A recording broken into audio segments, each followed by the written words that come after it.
3 start. Okay. Bhim Sundar master గారు, జై భీమ్. జై భీమ్ సార్. బాంసెప్ రాష్ట్ర అధ్యక్షులుగా మీరు నియమించబడ్డారు. మీకు జై భీమ్ న్యూస్ ఛానల్ నా తరపున శుభాకాంక్షలు. Thank you sir. అసలు బాంసెప్ సంస్థ గురించి కాస్త వివరంగా 2 ముక్కలు చెప్పండి.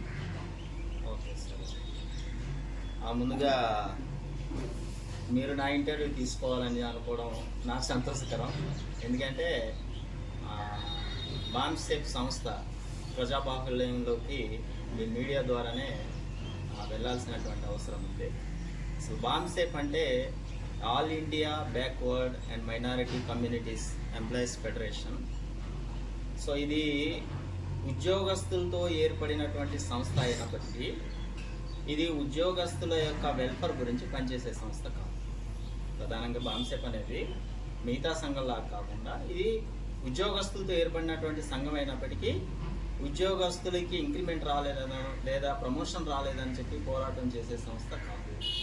ఇది పూలే అంబేద్కర్ వారి యొక్క వారసత్వాన్ని ప్రజల్లోకి తీసుకెళ్ళడానికి, వారి యొక్క భావజాలాన్ని ప్రజల్లోకి ప్రచారం చేసి ప్రజల్లో ఒక సామాజిక మార్పుని తీసుకొచ్చేటటువంటి ఒక ప్రయత్నం. అంటే పూలే అంబేద్కర్ లెగసీని, వాళ్ళ ప్రచారాన్ని వాళ్ళు మనకు అందించినటువంటి ఒక గొప్ప సిద్ధాంతాన్ని ప్రజల్లోకి తీసుకెళ్లేటటువంటి సంస్థ. అయితే ఈ సంస్థ గత 45 సంవత్సరాలు బట్టి ప్రజల్లో చైతన్యం తీసుకొని రావడానికి, పూలే అంబేద్కర్ సిద్ధాంతం ద్వారా ఈ సమాజంలో ఒక మార్పును తీసుకొని రావడానికి ఈ సంస్థ పనిచేస్తూ ఉంది. అందులో నేను భాగస్వామిని అయినందుకు ముఖ్యంగా మరి ఈ సంవత్సర కాలం పాటు రాష్ట్ర అధ్యక్షులుగా నన్ను నియమించినందుకు ఆర్గనైజేషన్కి ప్రత్యేకంగా నేను జై భీమ్ తెలియజేసుకుంటున్నాను. తప్పకుండా ఈ టెన్యూర్లో పూలే అంబేద్కర్ సిద్ధాంతాన్ని తీసుకెళ్లేటటువంటి ప్రభావవంతంగా తీసుకెళ్లే ప్రయత్నం నేను చేస్తాను. సమాజంలో అనేక సోషల్ ఆర్గనైజేషన్స్ ఉన్నాయి కదా, బాంసెప్కు మిగతా సంఘాలకు తేడా ఏమిటి? ఎస్, ఇప్పుడే చెప్పాను. ఈ దేశంలో లక్షలాది ఆర్గనైజేషన్స్ ఉన్నాయి, సంఘాలు ఉన్నాయి. కానీ ఆ సంఘాలకి బాంసెప్ సంస్థకి ప్రధానమైనటువంటి తేడా ఇప్పుడే నేను చెప్పాను. మిగతా సంఘాలన్నీ కూడా ఆ సంఘంలో ఉండే సభ్యుల కోసం మాత్రం, వారి వెల్ఫేర్ కోసం మాత్రమే పనిచేస్తాయి. కానీ కేవలము బాంసెప్ ఆర్గనైజేషన్ మాత్రం అందులో ఉన్న సభ్యుల వెల్ఫేర్ గురించి పనిచేయదు, సమాజ ఉన్నతి గురించి పనిచేస్తుంది. ఒకటి. రెండవది, ఈ దేశంలో క్యాడర్ బేస్డ్ ఆర్గనైజేషన్స్ ఏవైతే ఉన్నాయో, మిగతా సంఘాల్లో క్యాడర్ అనేటటువంటి వాళ్ళు ఉండరు. క్యాడర్ అని అనబడాలి అంటే ఖచ్చితంగా అతను ట్రైన్డ్ అయి ఉండాలి. అంటే uniform speech, uniform thought, uniform speech, uniform action ఉండాలి. అలా ఉన్నప్పుడే అతనికి క్యాడర్ అని చెప్పి మనం చెప్పే పరిస్థితి ఉంది.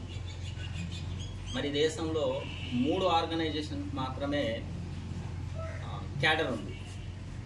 ఒకటి ఆర్ఎస్ఎస్, రెండోది లెఫ్ట్ పార్టీలకు సంబంధించి సిపిఎం, సిపిఐకి సంబంధించినటువంటి పార్టీలకు సంబంధించి క్యాడర్ ఉంటుంది. ఇంకా 3వ ఆర్గనైజేషన్ బాంసెప్ మాత్రమే. ఈ బాంసెప్లో సుశిక్తులైనటువంటి పూలే అంబేద్కర్ సిద్ధాంతాన్ని ఒక శిక్షణ ద్వారా వాళ్ళు ట్రైనింగ్ తీసుకొని ఒక క్యాడర్గా పనిచేయడం అనేటటువంటిది జరుగుతుంది. ఇది క్యాడర్ బేస్డ్ ఆర్గనైజేషన్. మిగతా ఆర్గనైజేషన్స్లో క్యాడర్ ఉండరు, అక్కడ లీడర్స్ ఉంటారు. ఈ ఆర్గనైజేషన్లో కేవలం క్యాడర్ మాత్రమే ఉంటుంది. క్యాడర్కి లీడర్కి పెద్ద తేడా ఏమి ఉండదు. ప్రతి ఒక్కరూ కూడా ఒక సమానత్వంతో పూలే అంబేద్కర్ సిద్ధాంతం ఏదైతే బోధిస్తుందో నిజమైనటువంటి మార్గంలో దాన్ని తీసుకెళ్లే ప్రయత్నం ఈ ఆర్గనైజేషన్ చేస్తుంది. మరో ప్రశ్న సార్, రాష్ట్ర అధ్యక్షునిగా మీ ముందున్న కార్యాచరణ ఏమిటి? రానున్న కాలంలో ఎటువంటి ఫలితాలు మీరు ఆశిస్తున్నారు? రాష్ట్ర అధ్యక్షునిగా కంటే ఈ దేశంలో గత కొంతకాలంగా 10-15 సంవత్సరాలుగా ఈ దేశంలో వస్తున్నటువంటి రాజకీయ, సాంఘిక, ఆర్థికపరమైనటువంటి మార్పులు ఏవైతే ఉన్నాయో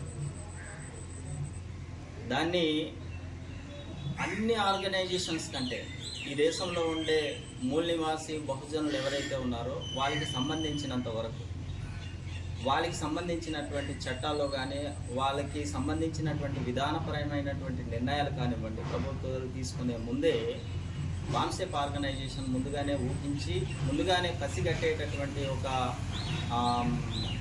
ఫోర్ సైట్ అనేది ఆర్గనైజేషన్.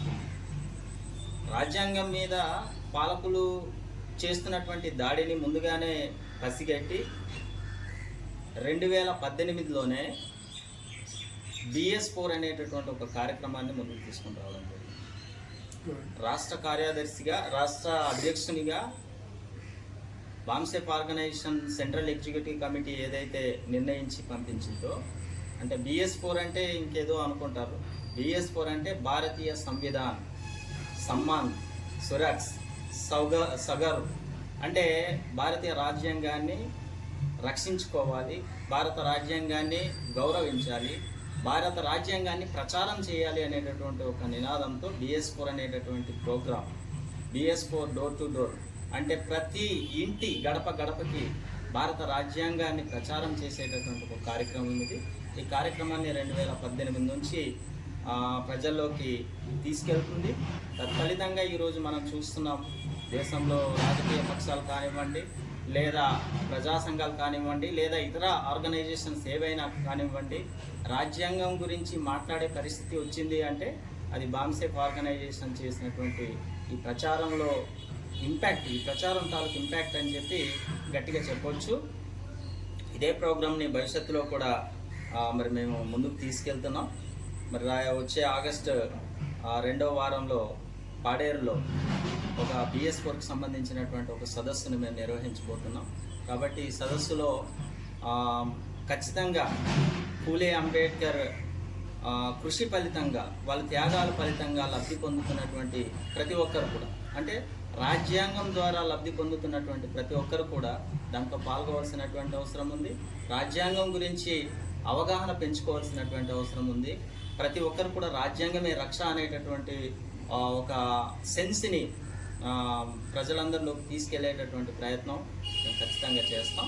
దాంట్లో ఉద్యోగస్తులు కానివ్వండి, ప్రజా సంఘాలు కానివ్వండి, ప్రతి భారతీయ పౌరుడు కూడా, రాజ్యాంగానికి లోబడిన ప్రతి భారతీయ పౌరుడు కూడా దాంట్లో భాగస్వాములు అవ్వాల్సినటువంటి అవసరం ఉంది.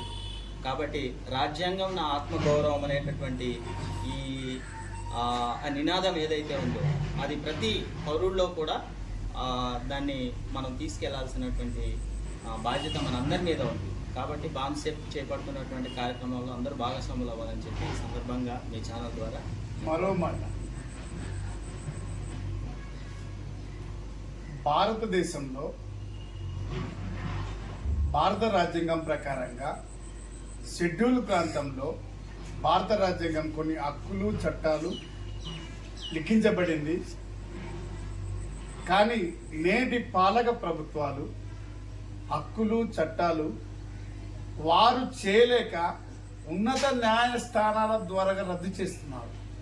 ఉదాహరణకి జీవో నెంబర్ 3 రద్దు పట్ల మీ ఒపీనియన్ చేయండి. దాన్ని పునరుద్ధరించాలని ఏం చేస్తే ఆ జీవోని పునరుద్ధరణ జరుగుతుంది? వాస్తవంగా అదే చెప్తున్నాం.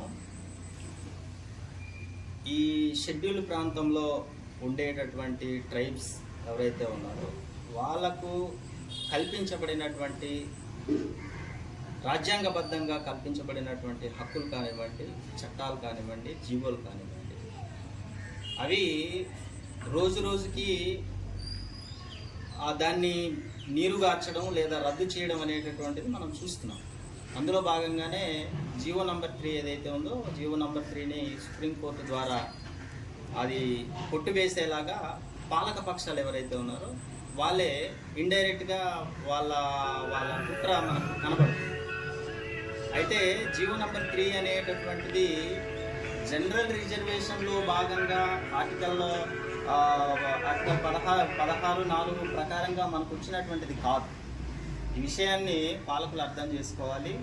అలాగే సుప్రీంకోర్టులో సరైనటువంటి వాదన ప్రభుత్వాలు వినిపించకపోవడం మూలంగానే తీవ్రమైనటువంటి నష్టం ఈరోజు ట్రైబ్స్కి మనకు జరిగింది. అయితే జీవో నంబర్ 3 దేని ప్రకారంగా వచ్చింది, ఎందుకు ఇవ్వాలి అనేటటువంటిది మనం రాజ్యాంగంలోనే మనం పొందుపరచడం జరిగింది. 5th షెడ్యూల్ ఏరియాలో ఇక్కడ ఉండేటటువంటి ప్రత్యేక పరిస్థితుల్లో ప్రత్యేక ఆ వాతావరణం, ప్రత్యేక భౌగోళిక పరిస్థితి, ప్రత్యేక కల్చర్ ఉన్నటువంటి ప్రజలకు మెయిన్ స్ట్రీమ్ సమాజంలోకి తీసుకొని రావాలి అంటే వాళ్ళకి ప్రత్యేకమైనటువంటి హక్కులు కల్పించాలి, రక్షణ కల్పించాలని చెప్పి రాజ్యాంగమే చెప్తుంది. రాజ్యాంగంలో ఇవ్వబడినటువంటి ఆదేశిక సూత్రాలు ఏవైతే ఉన్నాయో, ఆదేశిక సూత్రాల్లో దాని ప్రకారంగా ఇవ్వబడినటువంటి జీవో ఏదైతే ఉందో దాన్ని మిగతా జనరల్ రిజర్వేషన్తో ముడిపెట్టి తీసేయడం అనేది అది సమంజసంగా లేదు.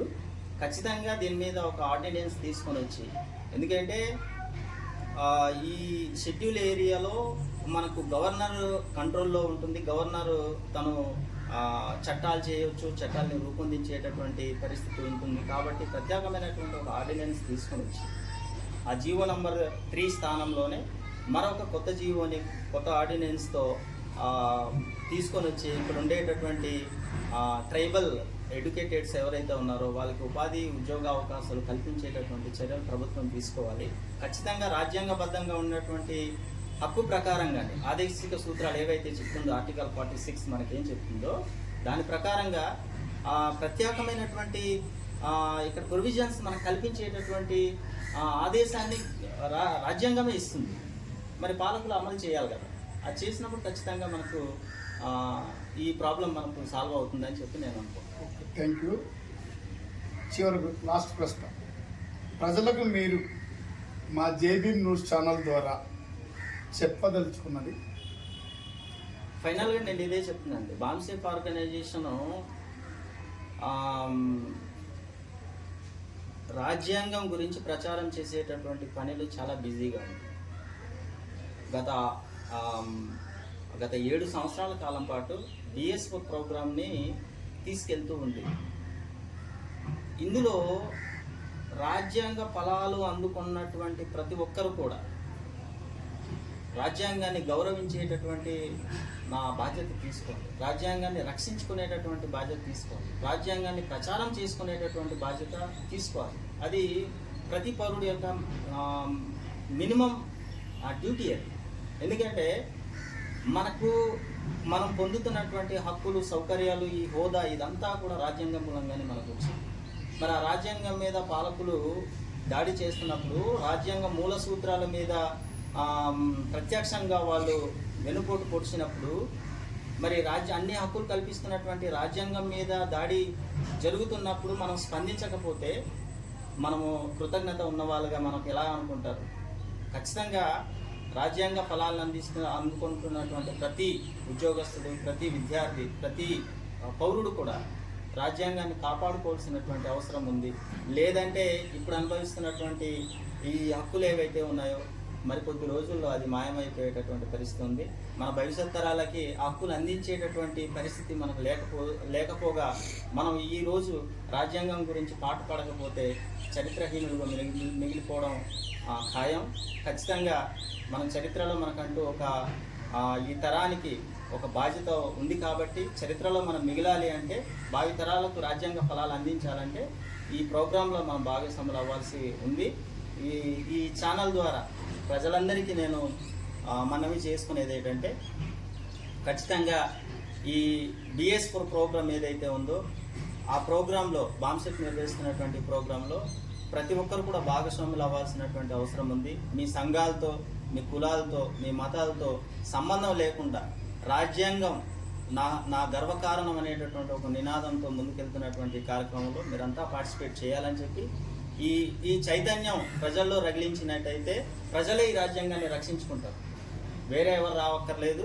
కాబట్టి ఈ చైతన్యంలో ఉద్యోగస్తులుగా, విద్యావంతులుగా మరి మనం ప్రజల్లో ఈ రాజ్యాంగవాదాన్ని తీసుకెళ్లేటటువంటి కార్యక్రమంలో భాగస్వాములు అవ్వాలని చెప్పి మీరంతా కలిసి రావాలని చెప్పి మిమ్మల్ని ఈ సందర్భంగా రిక్వెస్ట్ చేస్తున్నాను. చాలా సంతోషం. మీతో కలిసి బాంసప్ కోసం జనాలకు అవేర్నెస్ తీసుకురావడానికి చక్కటి ఇంటర్వ్యూ ఇచ్చినందుకు మీకు అభినందిస్తూ మరోసారి శుభాకాంక్షలు తెలియజేస్తున్నాను. మరోసారి మీ ఇంటర్వ్యూకి అవకాశం కల్పించండి. జై భీమ్ న్యూస్ ఛానల్ కోరుకుంటున్నాను. డెఫినెట్లీ. జై భీమ్, జై నివాసి, జై భారత్, జై సంవిధాన్. Thank you. ఆపే.